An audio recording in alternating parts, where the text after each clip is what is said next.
Let's talk about the process of, and it's really great because our audience tonight, they might want to be your client, right? So they're thinking, hey, what is it like to be Ben's client?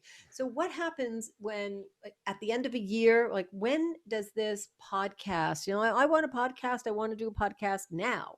So when do they get the product? And I'm saying that because like they just don't know what goes into it if they've never No, done it. and that's fine. For normal practice, if you and I had a conversation today and we decided next week, yes, this is something we're going to go ahead with, we're probably 8 to 10 weeks before the first episode goes live, because realistically, you're going to want to record 3 or 4 episodes ahead of time, if not 5 or 6, for a couple different reasons. Mm-hmm. One, it looks far better when you launch a podcast that there's 5 or 6 episodes that it launches. It doesn't just launch with a pilot episode. Right.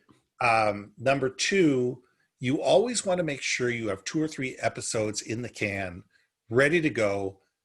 I get sick, a customer gets sick, somebody has to cancel last minute on an interview, whatever, that you have something that's already done that you could just fill in for that week. Right. And it all depends. Some people want a daily podcast, some people want a weekly podcast, some people want a podcast every 2 weeks. You can be flexible based on the number of podcasts you do, but there's lots of things that go into a great podcast, and there's artwork that needs to go there. There's creative brief to decide, what do we want this podcast to be about? Yeah. Why are you doing a podcast? And it's the number one question I ask somebody. What do you want to do with a podcast, and what's your goal? What do you want to get out of getting this podcast? Yeah. And it's got to be a specific articulated goal. Well, I want more clients. Well, how many clients do you want? What type of clients do you want? What do you want these clients to buy from you? How do you want these clients to feel about you? How do you want these clients to refer other people to you? And we need to go through all those things, and that takes time for the conversation. Then there's, you have to build an intro, you have to build an outro, you have artwork for the show, you have to set up a website that's going to speak to the thing. There's making sure that it gets on some hosting platform. Then you want to make sure that it's going to be ready to go out on iHeart and Spotify and iTunes and all that kind of stuff, and making sure you get into the system. So realistically, you're probably talking 8 to 10 weeks to make sure that it's done right. Now, I've done them in 6 weeks. Right. It's a little hairy to do it in 6 weeks, but it's doable. Right. But you need to have a client that's completely on board and is ready to go now.